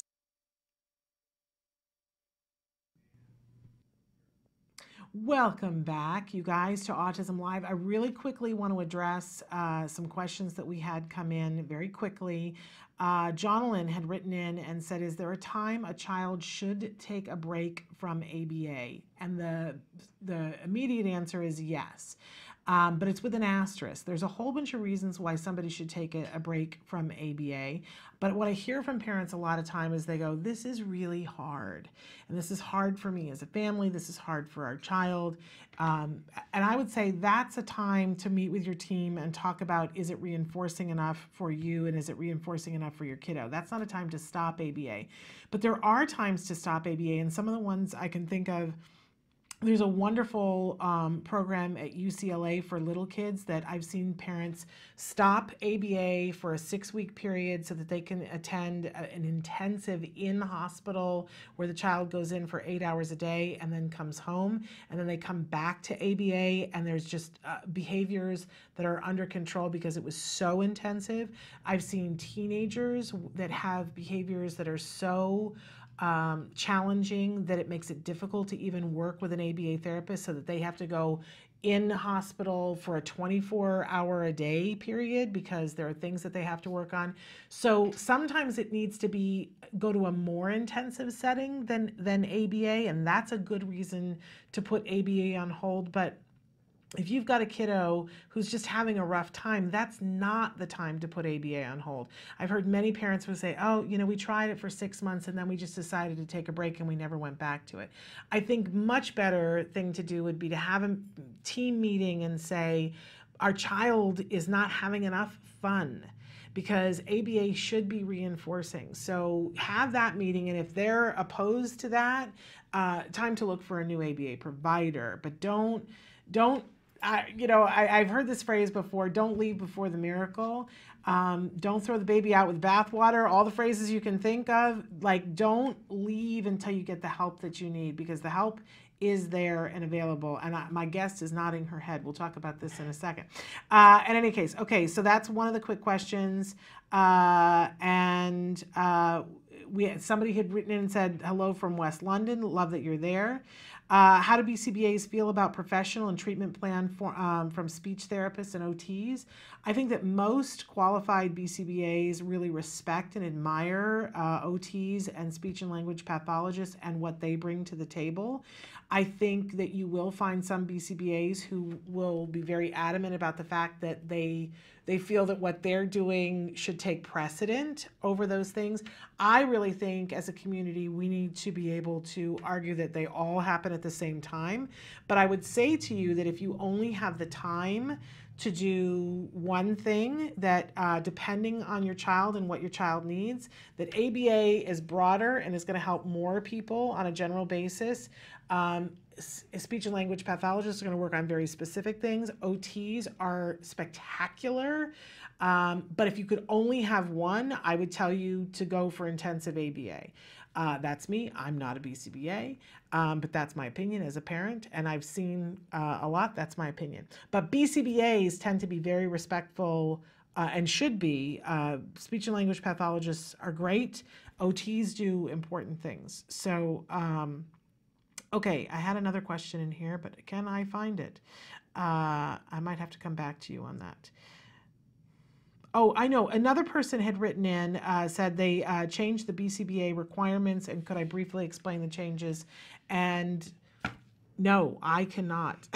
I could not do it, and it could not be brief. But you know what I will do is I will have somebody come in either next week or the week after who will explain all the changes for you. And also want to say, somebody else wrote in and said in Ontario, Canada, BCBAs are not regulated, but the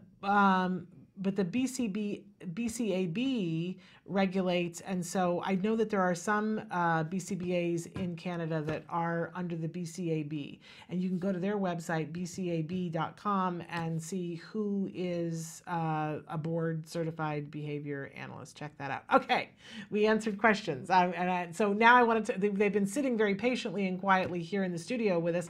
Renee Yates is back.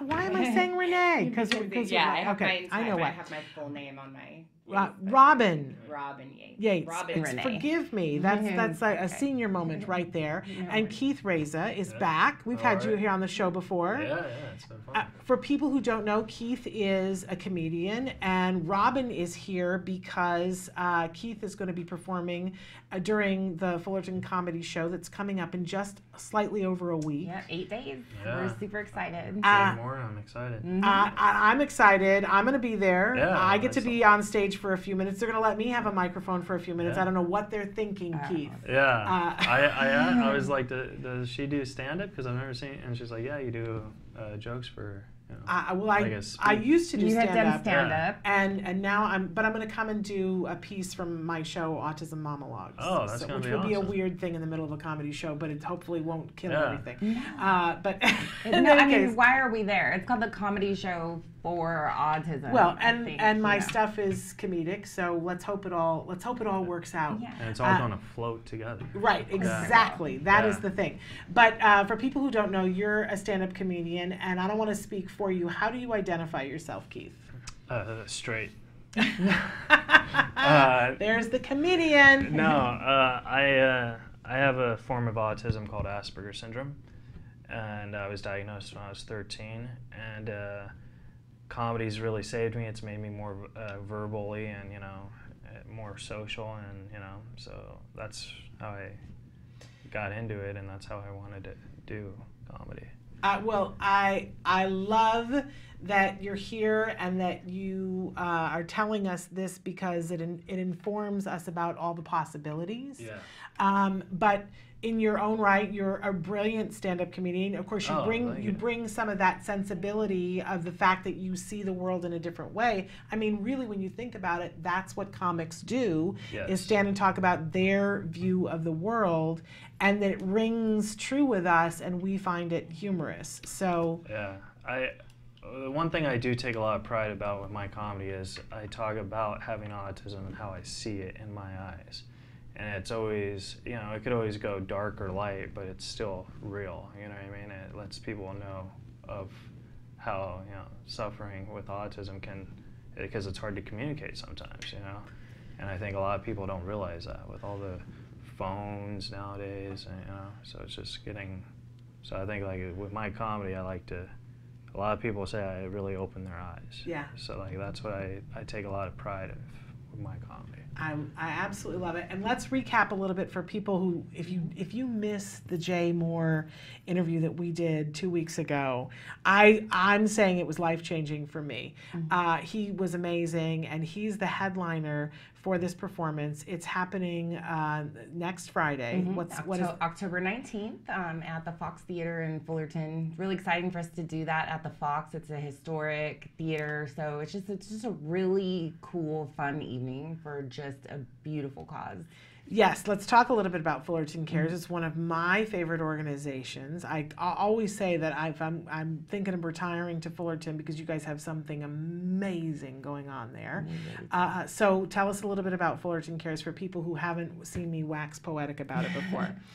Okay, great. Well, Fullerton Cares it started very grassroots in Fullerton. With Larry Hauser, who is an autism dad. An amazing and he's an amazing autism dad. He's a businessman in Fullerton. And what I love about Larry and Fullerton Cares, again, he'll be the first to tell you he didn't just completely do it on his own, but he and his son Boyd are definitely the inspiration for the foundation. And I just think it's really powerful that when Larry, in his own process of dealing with what his son Boyd was going through, immediately recognized, well, there must be other parents and families and children going through this. How can I help everybody? And I think that's amazing, because when you get something, put on your plate, like your child, your only child having autism, you're not really, I know I wasn't really worried about other people right in that moment. And so I just think that it's great that he used something that at first was very much a negative for him, and he turned it into this very positive thing. And so he started a foundation. Of course, started small, but now it's huge. And we fund autism programs in Fullerton and then surrounding areas. So a lot of money goes into the autism programs in the schools, buying specialized equipment, different things that they might need that they might not have funds or access to. For example, they've built sensory gardens in some of the local schools, so that's been really exciting. And they also fund, what I do is I'm a community outreach director. And so they fund programs that I start and implement. So for example, I do a performing arts program for kids on the spectrum, mostly dance at CF Dance Academy in Fullerton. So we actually have a new session starting up October 26th, 7 o'clock. So that'll be great. And so we've created these social programs to reach out to the kids in our community. So it's been fantastic. It is fantastic, and it is amazing. Over the years, as I've watched you guys implement all of these wonderful things, and she's selling it a little bit short, ladies and gentlemen, because it is an entire community-based program. Even the dance program, you have kids that are neurotypical who are trained for how do they interact with kids of all abilities to be with them. I was watching a great video last night about teaching 7 and 8-year-olds empathy, and it made me think about you, because you are already doing this. And the whole community is richer for it. Those kids who are taught how to interact carry that with them through the rest of their grades, and it makes the community a better place, makes school a better place. We talk all the time on this program. We just were talking with Bonnie Yates about how contentious it can be over IEPs, and how, with schools you can be butting heads like this. But at Fullerton, the school is involved with the community. The school is involved with Fullerton Cares. And part of it is that Fullerton Cares has been so amazing at saying, we're not just going to come and complain to you, we're going to give you funds. We're going to help you to make it right.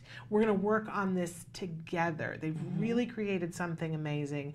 I do think that Fullerton Cares needs to put out a manual for other communities to say, here's what we did, and here's how you guys can do it too, because I do think it's something remarkable. I agree. It's definitely been really, really unique. We have our Mardi Gras for Autism, which is our community outreach resource fair every year. And so it's not, I think as autism moms, especially veteran ones like us, right, we've all been to millions of resource fairs, but this one is so much fun. There's activities that appeal to neurotypical kids as well as kids of course, on the spectrum. There's something for everyone. The food's always delicious, so we do that for our community. We have our various fundraisers, but something exciting that's came out of particularly the programs that I've been a part of starting is OC Kickboxing. Looked at our model that we had for dance, and Miss Janice, she formerly of OC Kickboxing, she was getting her doctorate, and so she took our model of Everybody Dance Now, which was the very heavy peer buddy component, so training kids to work with our kids so that they have that friend experience, and that she was able to take that model and implement it in a martial arts setting. She actually did her doctorate and yielded results supporting our model. So I think you're onto something with that manual, because I definitely think this is something that we can continue to do. We have our newest program, so this is really, really exciting, is we have School of Rock in Tustin. And so my youngest son actually is very involved in School of Rock. He's on the spectrum, more Asperger-y kind of, and so he really loves music, and it's given him that confidence to perform. It's given him a social group, something to feel great about. And so in taking him there and seeing how great it's been for him, we got to talking, and so they're going to let me develop a program for them, a workshop program that looks a lot like dance, but for rock music for our kids. Amazing. It's exciting. And you actually have 2 kiddos on the spectrum. I do. You're double blessed. I am. And you work in this field. I do. I mean, autism, I guess, was just always going to be my thing, but I didn't realize it. I started out substitute teaching for Orange County Department of Ed special day classes. I called my mom from the first autism classroom that I was ever placed in. Called her from lunch. I said, Mommy, I found the job I was born to do. Apparently I'm psychic. And so I always joke, but I kind of say it's all autism all the time for me, because both of my kids are on wildly different ends of the spectrum. And in learning to support my kids, support my clients, I've always been kind of on a quest to figure out what my deal was. Right. And so I always joke that I'm the last person in my family to receive an autism diagnosis. And that really helped me understand why I kind of struggled in my life. And so I think being in touch with where I am on the spectrum helps me be there for my clients and my own kids. So. And I wasn't sure if you were going to say that. I know you had shared that with me the last time, and I was like, what? But I think it's important to talk about, because I think a lot of parents see their kiddos. I remember a conversation when somebody early on was looking at my child, and we were talking about, was he on the spectrum or not? And I said, well, what is this? What is it? Like, explain it to me. Like, how would I understand it? And one of the examples that he gave was, he said, people think that our kids are checked out. And he said, that's completely wrong. He said, imagine that if everything around you was turned up to an 11. Right. The light was turned up to an 11, and the sound was turned up to 11, and it was all of these things happening at once, and you couldn't dial any of them down. That what happens sometimes is that people retreat into themselves because there's too much sensory stuff happening. And I went, oh, that's me. I have sensory issues. And I said, am I on the spectrum then? And is this like, because I am much kinder to myself now than I was the rest of my life, that I would be someplace and I would just get upset and angry and be like, everybody leave me alone. Right. And sometimes throw a tantrum. But now I will say to, especially like at the checkout at the store, where my husband and my kid are talking to me and she's talking to me and there's people pushing and there's noise everywhere, I lose my cool. Right. And I now say to everyone stop. I'm only dealing with one thing right now. And if the bagger tries to talk to me, I say, excuse me, I need to focus on this.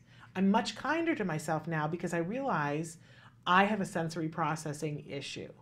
But a lot of parents, in that moment, I was like, do I have autism? And the first time I took him to a doctor, I was like, do I? And they said to me, no, you don't have autism. But I think I could probably get diagnosed with a sensory processing disorder. Sure. I think I qualify. Right. Right. But I think, it's important for people to realize that if you identify with some of these things, it's okay to ask. It is. It's okay to go and get assessed and potentially get a diagnosis. Has getting the diagnosis helped you, though? See, I feel like it's definitely helped me because people ask me the same thing, you know, and the reason I pursued a diagnosis is because, like I said, you know, I mean, as every person on the spectrum, I went through a lot as a child, a teenager, and especially in my 20s, also just trying to just discover how to navigate life. And so for me, that, I mean, to use this example, but it's true, it really was the missing piece of the puzzle that I needed to be able to understand myself. And I do think it's critical. So remember in the episode with Jay, you talked about wishing that there wasn't a stigma attached. Mm-hmm. And as a person who's a mom of a child who's very high functioning, very highly verbal, I'm also very highly verbal. And so I'm also very highly empathetic. And so for me, the stigmas that make this really, really difficult are the stigmas associated with, but you're so verbal, how could you have autism? Right. And it's like, well, because you've only talked to me about autism, music, and a couple other things that I'm great at talking about. And, you know, we were talking about this earlier. Ask me about gardening or something, or try to make how's the weather chit chat, and I'm panic stricken. Yeah. And so for me, it was critical to help me understand myself. Also, what I see happening, and this kind of happened to me, without oversharing, kind of happened to me in my 20s, is if you give someone who's on the spectrum a different diagnosis, like a personality disorder diagnosis, or a diagnosis like bipolar, then you begin medicating a person incorrectly. And this causes another can of worms to happen. And so if you are someone who's pursuing taking care of your mental or behavioral health, it's kind of critical to have the diagnosis be correct, because then you know how to help yourself.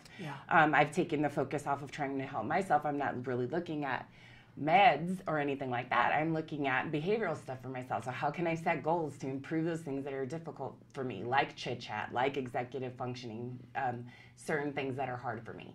And so I'm looking at it like that. So for me, it was critical in understanding myself. And to me, it's critical to take the stigma off, because I go out and I talk about being a person on the spectrum, and people think, well, but you're so articulate, you're so this or that, and you're so empathetic. And I think the stigma about people with autism not having empathy is probably the most difficult, because what I've noticed in my own life and with others on the spectrum, a person with autism, their empathy is typically impacted. So the person who doesn't display typical empathy is often what we focus on when we look at, for me, my empathy is too overdeveloped. I was going to say, you're probably off the charts. So so then there's people like us that get terms gullible and things like that put on us, because we're so eager to help and so impacted when someone else needs help. So my empathy is impaired, and it is atypical, that's correct, but it's not that I'm lacking empathy or the ability to have theory of mind. I've got too much theory of mind going on. And so I need just as much support as the person that maybe needs to constantly have another person's perspective explained to them. So I don't feel that the diagnosis is critical for everyone, but if you are that person who's been through stuff your entire life, wanting to know what's going on for you, wanting to learn more about yourself so that you can help yourself or understand why your childhood looked the way it did, I would say pursue that. Now, Keith, when were you diagnosed? I was diagnosed when I was 13. And by the way, I tried to talk to her about gardening, and she just went on about this. Hey, we go on and on. I was like, hey, we should garden some tomatoes or something. And there she went on the perspective tape. Well, no, then I started talking about BLTs. Oh. Yeah, he said tomato, and then I went off on him. I know you like meat. I do. I had to make my life with a butcher. I love meat so much. There you go. So you were diagnosed at 13, and at that point, I imagine it was your parents taking you to an appointment. Was everybody above board and telling you what was going on, or did they try to keep it from you for a while? I mean, they told me what was going on. I remember the day I got diagnosed, I was crying, and like they were trying to tell me, like they were like, oh, this is like normal and stuff, and I was so upset because Eddie Jones played for the Lakers, and they just traded him to the Charlotte Hornets. And he was my he was like my favorite player. And it was March 10th, 1999. You know, so it was just like I was so like I didn't even care about the doctors because I was like, you know, I would never see Eddie Jones play again. You know? And did they realize you were crying over that, or did they think you were crying over the diagnosis? I think my mom thought I was crying over the diagnosis, and I think my dad was, I was crying over Eddie Jones. Interesting. I don't know. Maybe because of like male sport thing. I don't know. But and for you, were they able, when they told you about the diagnosis, did they talk about it in a positive way, or was there stigma attached to it when they talked to you? Yeah, it was positive. I remember it was pretty positive. It was different. I do remember schools weren't really up to speed with how, you know, I was getting my education, and you know, I kind of felt like, you know, I was so smart and schools couldn't teach that, you know what I mean? So I think they taught you how to dumb it down. Does that make sense? So I think that... When in fact you were probably I was much more capable of what they were giving you to do. Yeah, because like I remember I would be like doing math problems and I'd be crying because math is, you know, a subject I'm not really good at, but a lot of Aspies are actually great at math. You know, and I remember I'd be crying because I couldn't figure out what 10 times 10 was. And then you put it in a calculator, it's 100. Right. Right? It is 100. Yeah. Oh, okay. Yeah, so I was going to be like, that'd be really dumb if I said, you know, it was like 1,000.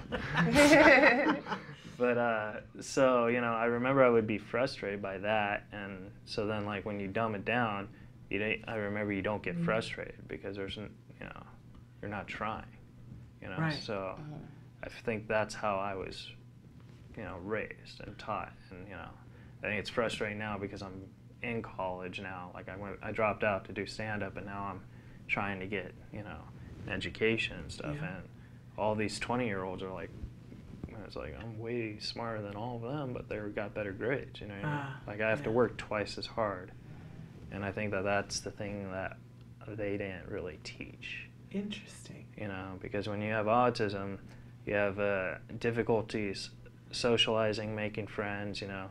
And the empathy is a huge stereotype too, you know what I mean? Like I have a lot of empathy for people that I'm close to. Not, you know, not really for people, but that's because I just don't, you know what I mean? Yeah. So I think that it makes it more of a struggle to get the help that you need because you have to work twice as hard. And I think people don't understand that. Yeah. Like if you have feelings for someone, you can't, you know, it's really hard because you know, you love and care about them, but you want them to be happy, but, you know, you gotta just say, listen, I care for you. And it's really hard because people just don't understand that if they're not autistic. They understand on a normal level, you know? So it's like, okay, well, how do we know how you feel, you know, about any relationships when you overthink and, you know, people think you're creepy or whatever, but you're actually just putting twice as much effort to get on that same level, you know? I you know, it's interesting because you could probably speak to both sides of this, but I know if you could give me anything, like just, you know, fairy walks in here with the magic wand who can give me anything, what I would wish for as a mom would be to understand how my son thinks. Right. Like if I could do anything, there were so many times when he was little that I would, you know, I'd say if I could just crawl in through his ear, I don't want to hurt him, but if I could crawl in through his ear and spend a day, an hour, a week, a month in his head so that I can understand, it's the thing that I would want the most. And you see that more and more there are videos to try to represent so that we can give people like myself who are not on the spectrum an idea of what it is like. It's a very popular thing. And books that are written from the point of view of somebody who's on the spectrum. And we need to have a bunch of them because everybody's head is different. It's not like it's one size fits all. No. But I know what I want more than anything else is to be inside my son's head. I'm sure that you felt this as a mom many times. Yes. But now, does it help you now that you have gotten a diagnosis to know that at least in some ways that some of the things that you're thinking and feeling have to do with what they're doing, or is it vastly different? Well, It's different depending on each child. So, for example, because your boys are different. They're very different. So my oldest has kind of more what people I think call like classic autism. So he's mostly nonverbal. He's a lot of challenges related to like communication deficits and cognitive delays and those kind of things.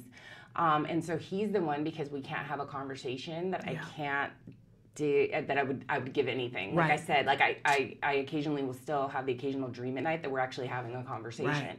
But my youngest, a lot of the things that he displays and the things he goes through, he's like kind of my little mini-me in a lot of ways. And so I very much understand him. And also it's been really cool because my mom understands him very well. And she can kind of tell me, hey, you did that, in response to whatever. And so she's kind of helped me kind of know how to deal with my little boy, because she knows how to deal with me, because that's my mom. Right. And so I think understanding kind of the thought process of someone with autism has helped me with my kids, and also as a professional, as a program supervisor for an ABA agency. But that being said, I'm always kind of trying to tell Keith,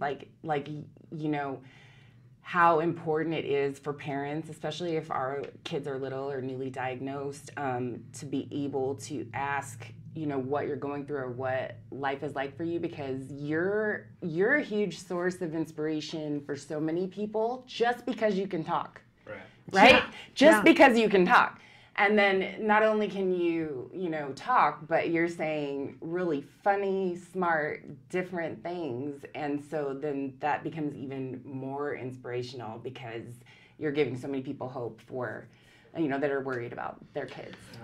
I appreciate that, but I just want to make people laugh. Right. So. And you talked about when you have feelings for somebody, that whole thing about not looking creepy. I'm so bad at feelings I can't do. Like once on Christmas, they make me uncomfortable. So once on Christmas, I accidentally looked at my dad and said, "I love you." Evidently. And how did your dad react? He's like, yeah, but so maybe he's not so good at it either. I think there is, there's always that intersection of how much of it is you, how much of it is being a guy or a woman, and how much of it is autism, right? But I think that there's something interesting in autism parents when we meet individuals like yourself who identify as being on the spectrum. I think we become creepy, because we kind of stalk and we go, what can you do? Right? And what, Keith, I want to know everything about you, and I want to know everything you think, because you can talk and tell me. And I think I am constantly saying to myself, check yourself, woman, act like a human being. But we get an energy. Do you feel that from autism parents? I do. You were saying how if you had a wish, you could go into your son's mind and stuff. I think every autistic person's wish, deep down, is to be normal, and when people come up with you with questions, there's a part of you that thinks, wait, this is normal? People are actually asking about this? So I think that it's very touching, because it gives us that balance of maybe we are normal, and you guys are I think that's we're closer worried to the about truth. Well, I think that's closer to the truth. I just know, I'm sure you've seen the Asperger's Are Us guys. The band, right? They're a group of comedy. Yeah, there's 4 of them. They do a show, and they don't particularly love being around autism parents. Right. We've invited them to be on the show, and they're really like, you I don't guys. like it either. Yeah, it's not the most fun for you, right? Well, yeah. I mean, you're enjoying being here, but this is not the most fun for you. Let's be honest. Yeah, people, not really. One-on-one, I'm good, but people, it puts me uncomfortable. I think the reason is because autism, there's so many forms of autism. My autism is different from your son's autism. Yes. And my autism is different from Robin's autism, and Robin's autism is different from her son's, stuff like that. So I think that's what people don't understand, because in my experience, everyone could tell I was different when I was a kid. And now that I'm an adult, people can't tell. Right. And maybe it's because I could talk now, and maybe it's because I do comedy, I don't know. But so there's a lot of they'll they think they're being funny, and they'll be like, oh, you're faking autism and all that stuff, which is very insulting to someone who has autism. Yeah.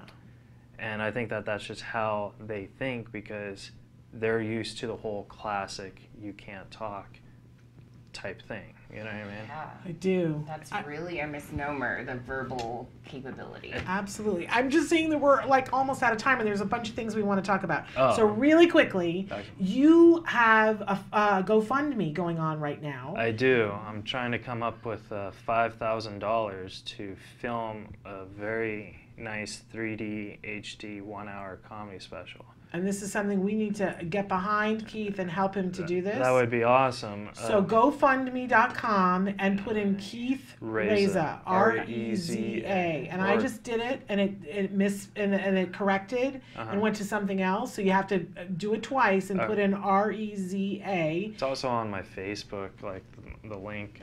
And so what is your Facebook? Keith Reza, or Real Keith Reza. Okay. And you will see when you find it on GoFundMe, it shows a magazine cover. It says The Rec Room. Right. Yes, that's it. And so that's where we're you're at the right place. And so you can donate there. There's no donation that's too small to make. So help Keith out. Yeah, I would appreciate it. Right? Yeah. And I'm going to be with both of these fabulous people and Jay Moore. Have you seen Jay Moore do stand-up before? I actually open for Jay.